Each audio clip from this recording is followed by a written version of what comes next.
né? Não venha só no domingo, não, né? Não venha só os cultos de domingo, venha também os cultos semanais, principalmente como assim, eu adoro a escola dominical. Eu peço carinhosamente que os irmãos venham, participem conosco da maior faculdade do mundo, a maior escola do mundo, que é a escola bíblica aqui nesta igreja, a qual sempre eu estou aqui aprendendo também. Ninguém aqui é formado em Bíblia, tá? Vamos lá, 18. Vai dizer assim, olha que versículo. Anotem aí na sua. Olha aí, eu adoro esse versículo. Nessa minha aqui vai dizer: além disso, se ele te fez alguma injustiça ou te deve algo, põe isso na minha conta. Que versículo, né? Anote aí, sublinhe, né? Sublinhe. A minha Bíblia é toda riscada. São 45 Bíblias, por puder, um risco mesmo. Não é não. Não é pecado não. Pecado é não ler a Bíblia, né? Não ler é pecado. Você não quer saber nada de Jesus. Então, a missiva de Paulo a Filemon, ela é pequena, é pessoal, muitas vezes esquecida, mas expressa o significado da obra redentora de Cristo, bem como a situação das pessoas antes e depois de encontrarem-se com o Senhor e Salvador Jesus. Carrega uma mensagem poderosa. Essa missiva, ela carrega uma mensagem atual. É apenas 25 versos. Como uma carta tão pequena pode ensinar tanto. Filemon é uma carta de alforria. Filemon é uma carta de libertação para escravos. Assim como um dia eu e você fomos escravos deste mundo, e hoje eu e você somos livres. Alguns anos atrás enviamos e recebemos cartas, SEDEX, é o meu tempo, né, irmão? Etc. Hoje a comunicação é feita através de e-mail, de WhatsApp, vídeos, etc. Na época de Paulo era o pergaminho, o papiro, pena e tinta. Os materiais na época eram caros, escassos.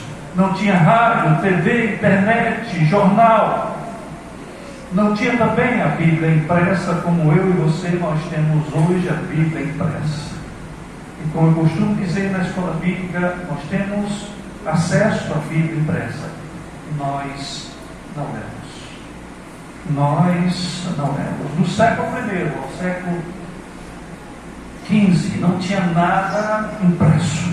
Tudo era oral. No começo da carta temos a identificação do remetente e o destinatário. Essa epístola revela a graça. Esta epístola, ela revela a falibilidade humana. Essa epístola revela de uma maneira indireta a intercessão de Jesus diante de Deus por nós pecadores. Romanos capítulo 5, versículo 10 vai dizer: fomos reconciliados com Deus pela morte do seu Filho Jesus. E nessa época quem mais recebia o Evangelho era os escravos. Os escravos não tinham direito de ser cidadãos, irmãos. Os escravos não tinham direito de ter identidade jurídica. Os escravos não tinham direito de propriedades. Os escravos não podiam se casar. Os escravos não podiam construir suas famílias. Os escravos eram instrumentos para a força do trabalho. Estavam debaixo do poder absoluto de seus senhores. Não tinham dias de folga, uma prática comum no sistema opressor do Império Romano. E aqui no Brasil foi 388 anos de escravidão. E a redenção aqui em Ceará foi a primeira cidade brasileira a abolir à escravidão de 1º de janeiro de 1883. Quem vem para a escola bíblica é cultura. Quem estuda é cultura.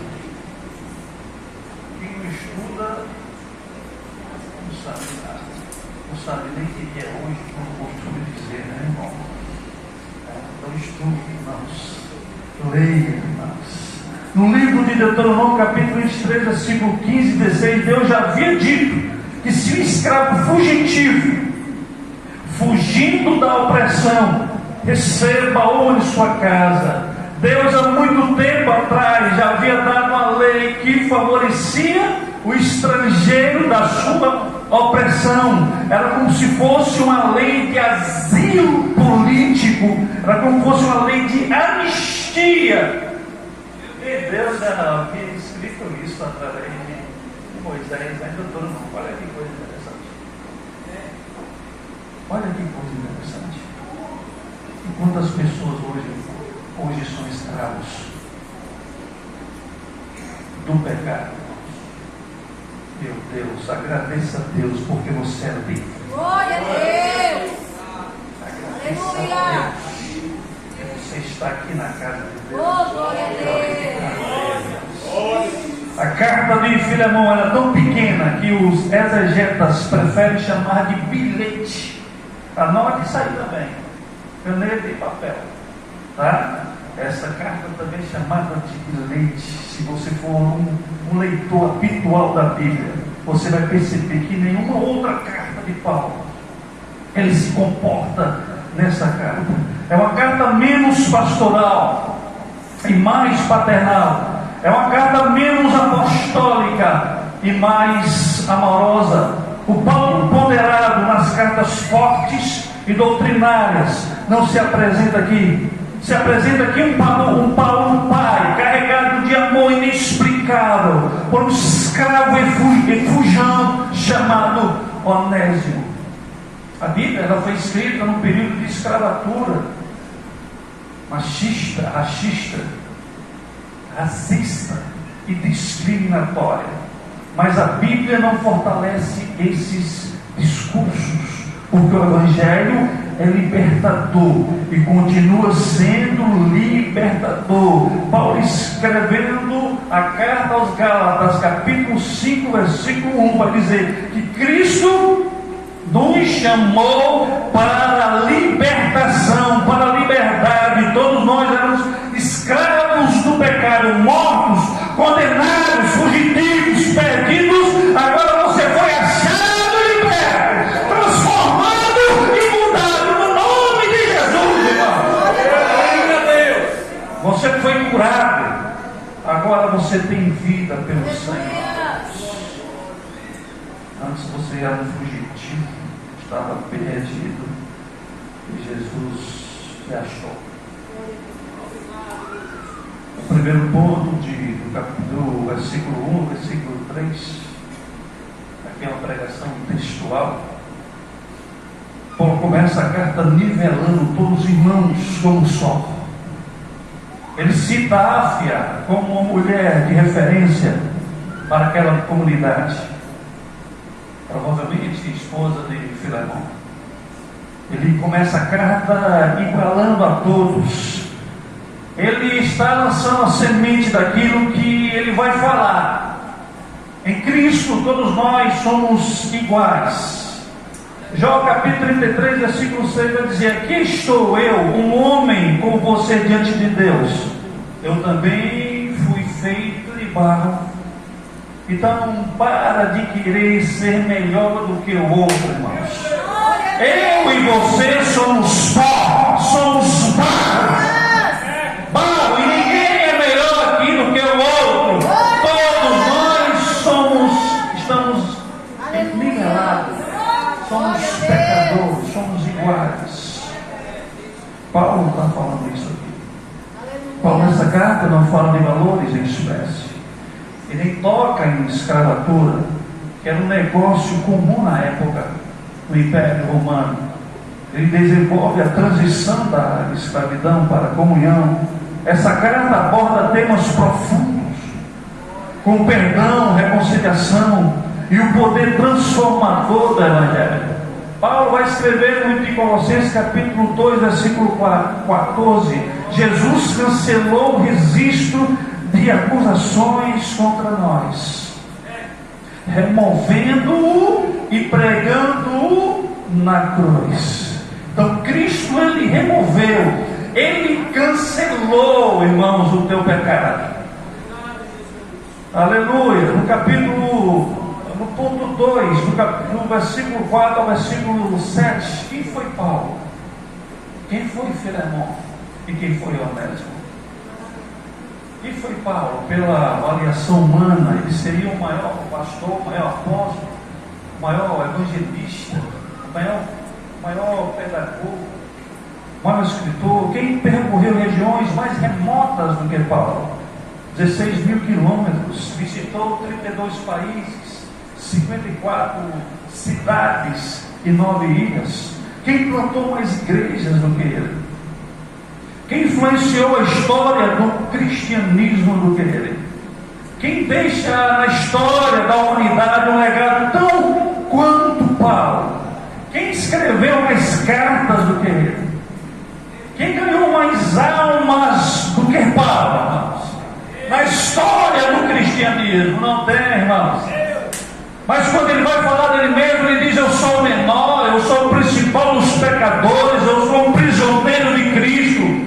Paulo foi perseguido em Damasco, Paulo foi rejeitado em Jerusalém, Paulo foi esquecido em Tarso, Paulo foi apedrejado em Lista, Paulo foi açoitado em praça pública em Filipos, foi escorraçado em Tessalônica, foi chutado em Bereia, foi chamado de tagarela em Atenas, foi chamado de impostor em Corinto, enfrentou feras em Éfeso, foi preso e acusado em Cesareia, enfrentou naufrágio para Roma, foi picado por uma cobra na ilha animada, chega em Roma, preso e algemado. Aleluia! Esse que é o personagem famoso. Que coisa, Deus. Chega em Roma, o que é que ele vai fazer? Mas Senhor, eu já fiz tanto por ti, pelo Evangelho. Tem tantas igrejas, tem tantas almas, Senhor. E agora eu chego nessa ilha, eu sou picado de uma cobra. Ei, para por aí, né? Mas você e você, né? Murmuradores, pecadores, miseráveis que eu e você nós somos.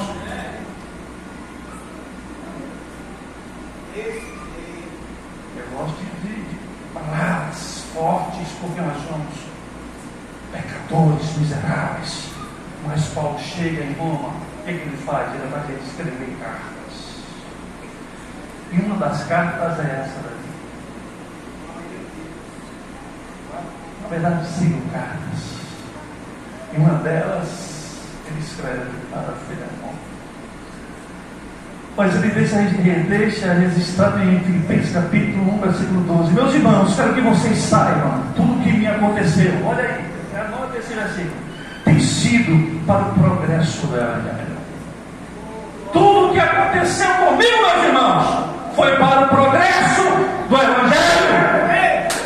Aleluia!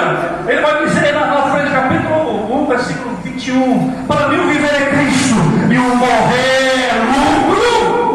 O homem de Tarso não teme a morte, pois sua vida estava ancorada em Cristo. Escrevendo para Timóteo, ele: todos me abandonaram. Ele vai dizer: só Lucas está comigo. O Senhor permaneceu comigo. Traz Marcos, traz a capa, traz os livros e os pergaminhos. Vem logo antes do inverno. No versículo 6 ele vai dizer: meu tempo está terminando, daqui a pouco estarei a caminho do céu. Paulo morre velho, Paulo morre pobre, Paulo morre doente, Paulo morre cheio de cicatrizes aos 63 anos de idade. Obrigado mesmo, Jesus, porque essa geração aqui não faz quase nada pelo Evangelho. Sabia disso? Não. Nós, eu também. Essa geração nossa aqui não fazemos quase nada pelo Evangelho. Mas queremos ser melhores do que o outro. E quem, irmão?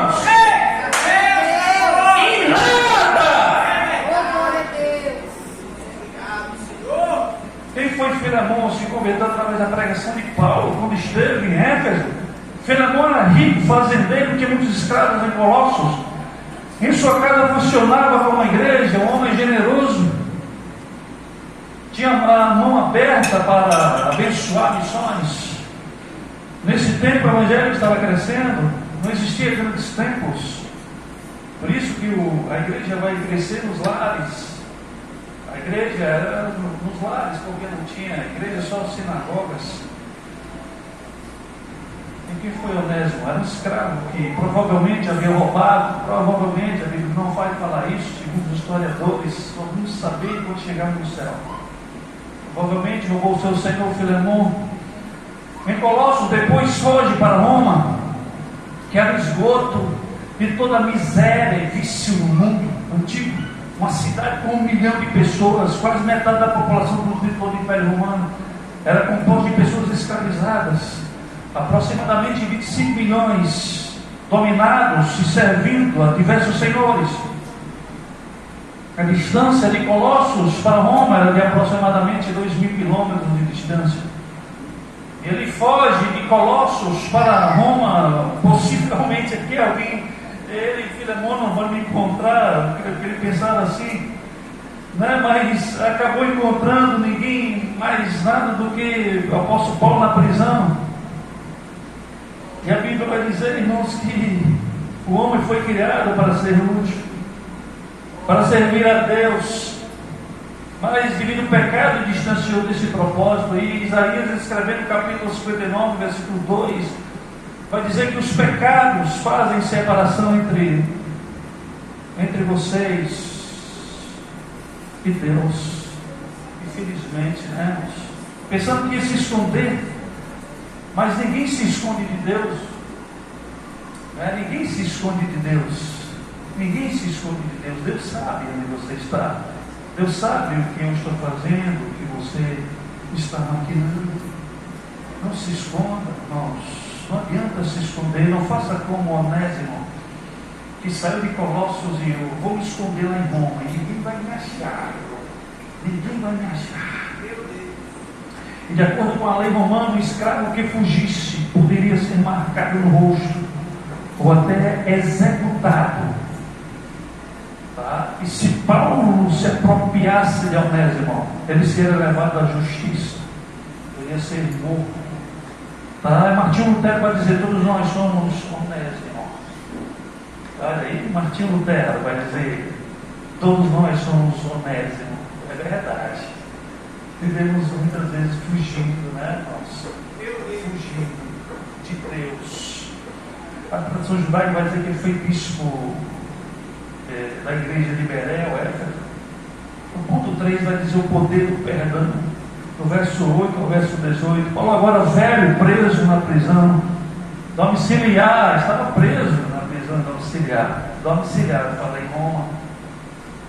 Já na segunda carta a Timóteo, já não é mais domiciliar, tá? Não é mais a prisão manetina de Roma, se eu não estou enganado, tá?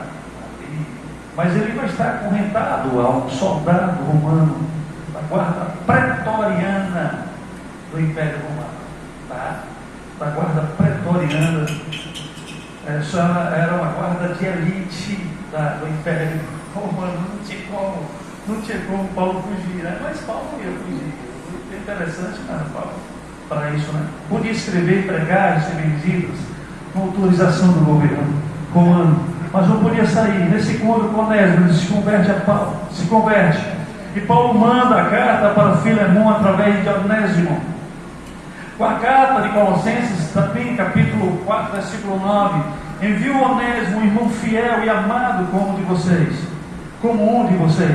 Colossos preste atenção, irmãos, Colossos era uma cidade estrategicamente conhecida também como uma cidade de refrigério, por causa das suas águas frias e ventos refrescantes. Os ricos de Roma tinham casas de veraneio em Colossos. No verão eles vinham a Colossos para desfrutar do refrigério dessa cidade.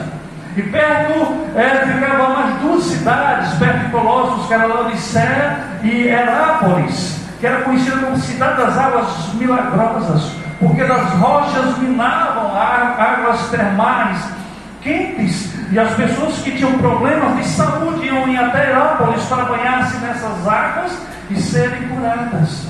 A cidade de Laodiceia ficava entre Colossos e Herápolis. Quem saía de Roma para Herápolis ou para outras regiões, presta atenção nisso aqui, irmãos, programavam as suas viagens para não precisar parar em Laodiceia. Mas por que não podia? Eles não queriam parar em Laodiceia, porque a cidade de Laodiceia não tinha fontes de águas.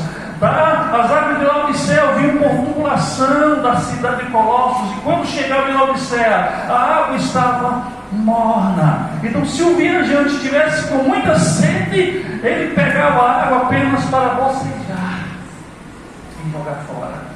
É por isso que em Apocalipse, capítulo 3, versículo 16, vai dizer: Deus diz à igreja de Laodiceia: oxalá fosse frio como Colossos, ou quente como Herápolis, que pode servir para alguma coisa, mas porque és morno e nem para saciar, assendo viajando você serve.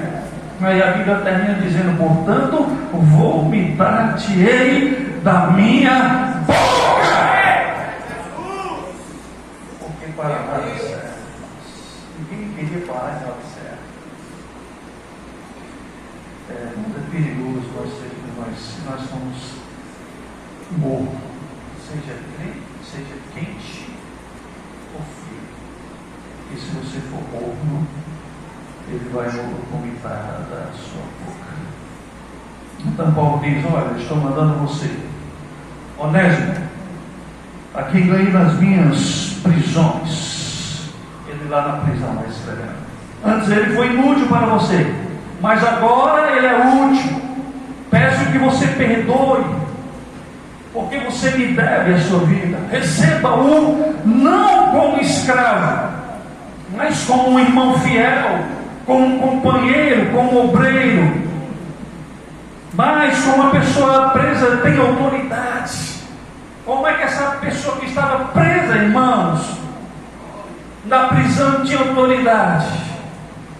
Paulo era um homem cheio do Espírito Santo, irmãos. Cheio do Espírito Santo. Jesus transforma pessoas, e quando isso acontece, nossos relacionamentos também são transformados. Então eu te pergunto nesta noite: há perdão na tua casa, irmãos? Há perdão na tua família? Há perdão entre os irmãos da igreja em Cristo Jesus? Há perdão na tua casa? Há perdão entre você e sua família? Ou alguém aqui está com raiva, irmãos? Alguém sai por aqui, alguém vem ali, vou sair por aqui para não ter contato com a irmã. Glória a Deus. Não faça isso, irmãos. Antes de tomar Santa Ceia, vá até ela, dê um abraço nela. Libere o perdão. Eu já falei outro dia lá na sede, a gente tem uma dia de atacar quem adulterou, né? Realmente não deixa de ser um pecado horrendo, né, irmão? Não deixa de ser. Mas nós esquecemos, né, daquela raiz da amargura, do rancor, do ódio, e essa que vai para o céu, você não vai, irmão. Você não vai, irmão. Mas eu não adulterei, não interessa. Mas se você tem raiva do irmão, você tem raiva do irmão Elias. Glória a Deus. Você tem ódio do irmão Elias. Que tristeza é essa? Que evangelho é esse? Que cristianismo é esse? Deus mudou, irmãos. Precisamos mudar todo santo dia. Sempre a gente fala aqui na escola dominical. Precisamos mudar, irmãos, todo santo dia, porque nós somos pecadores miseráveis que precisam do perdão de Deus. Aleluia. Glória a Deus. Então libere o perdão. Elias, mas você não sabe o que aquela pessoa fez comigo. Meu Deus! Não interessa, peça força ao Espírito Santo. Glória a Deus. Espírito Santo, vem até aqui, Oh, glória! me enche, que eu possa liberar o perdão para o irmão A, Meu Deus! a irmã B, o fulano de tal. Tira esse rancor, esse ódio. O Espírito Santo está trabalhando nos nossos corações aqui. Enquanto eu estou pregando, o Espírito Santo está trabalhando no meu coração. Está trabalhando no coração de vocês para liberar o perdão. E eu repreendo agora todo espírito de ódio, de rancor, raiz da amargura. Seja repreendido no teu coração e sai agora no nome de Jesus. Que o Espírito Santo possa invadir o teu coração. Aleluia. Glória a Deus. Aleluia. Espírito Santo, eu te adoro. Espírito Santo, eu sou apaixonado por ti. O quarto e último ponto vai dizer no capítulo 19, capítulo não, versículo 19, versículo 25, era como um escravo chegasse para Filemon, não é? Um escravo, são vários escravos, e ele pegasse um papel, pegasse um papel aqui e disse, olha, porque Paulo escreve e manda dar as mãos de Onésimo. Onésimo sai lá de Roma e vai para Colossos, com certeza, né? Com certeza, poxa, fugido, era escravo, como é que esse camarada vai me receber, vai me pagar? E ele chega para Filemon, olha o que Paulo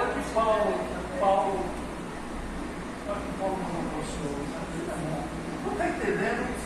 Aleluia. Paulo está dando uma lição de moral, Onésimo, dizendo: não fuja, volte para Colossos, encare Filemon, leve essa missiva, leve essa carta, leve esse bilhete. Eu estou mandando esse bilhete para que ele leia antes de tomar qualquer atitude sobre você, ao teu respeito. Note que a carta chega antes, porque eu dou aqui a carta. O teu da carta era: estou te enviando alguém que foi tratado, Filemon, estou te enviando alguém que foi curado, que foi transformado, que foi mudado, Filemon.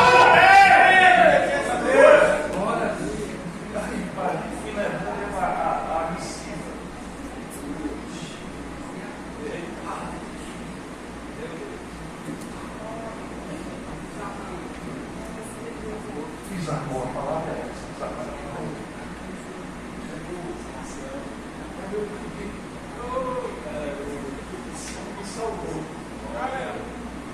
Aleluia.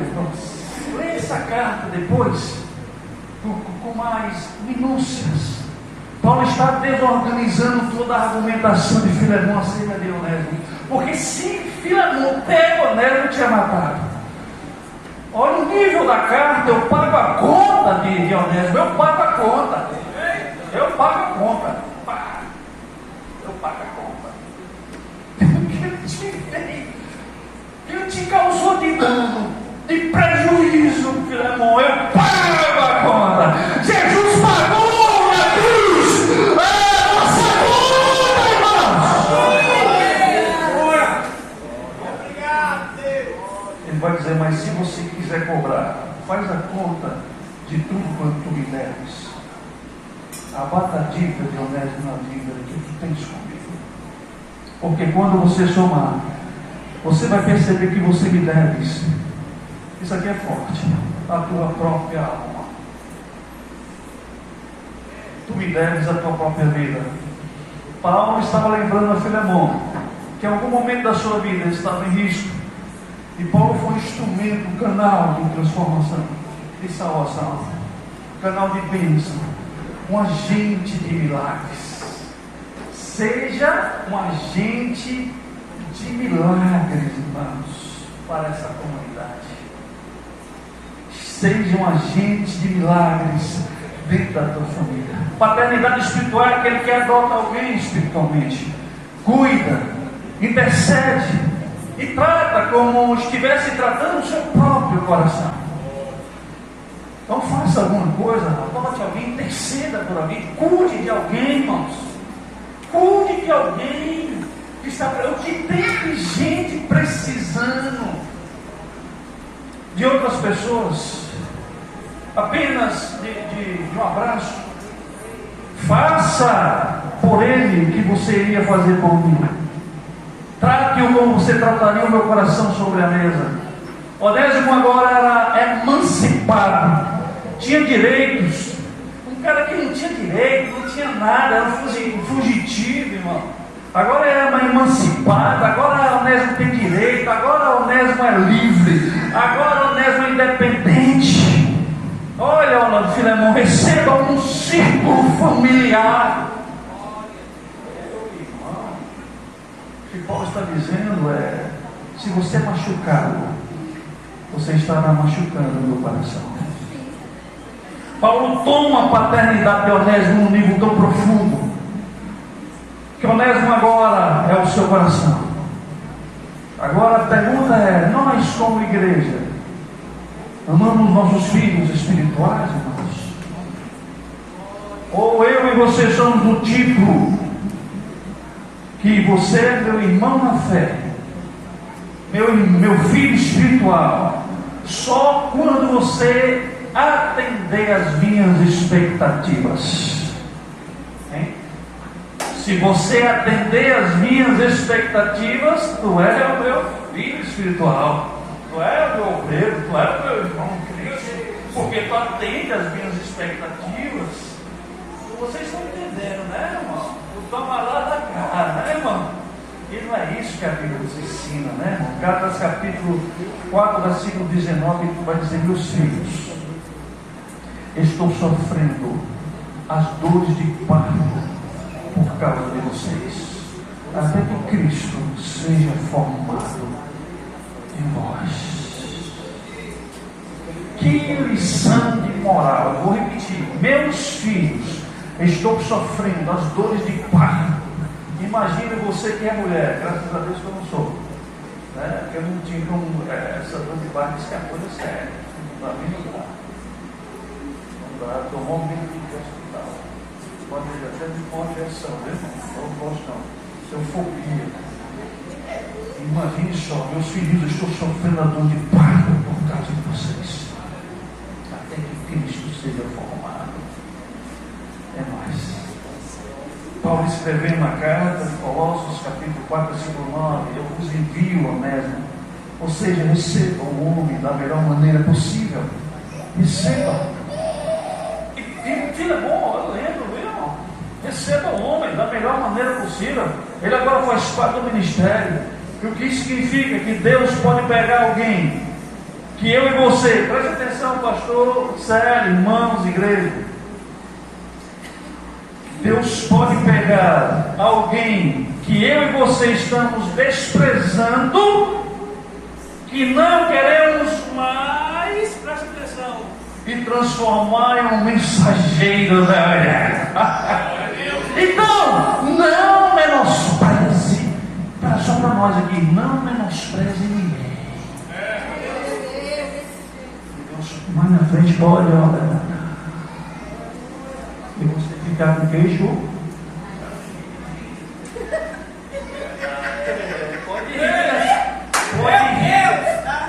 Pode rir, que negócio sério. Glória a Deus, aleluia. A risada como o seu rosto. Cristo de Deus. Ouvir, irmãos, tira essa cara de delegado. Aleluia, porque na presença de Deus Oh, glória a Deus. Aleluia. 1 Coríntios capítulo 1, versículo 27 e 28. Deus escolheu as coisas fracas para confundir as fortes. Deus escolheu as coisas loucas para confundir as sábias. Deus escolheu as coisas desprezíveis e as que não são para aniquilar. Para a gente terminar aqui de conclusão, né, irmãos? Paulo ainda pede, olha a coisa, lá no versículo. Você é brincadeira, viu, velho? A mulher está fazendo vida foto e ainda está no teclado ali. Eu acho que é 25, o mesmo livro, né? 25, nada de cumprimentos.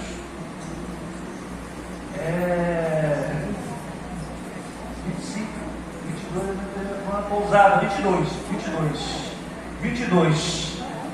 22. Paulo ainda pede para preparar uma pousada.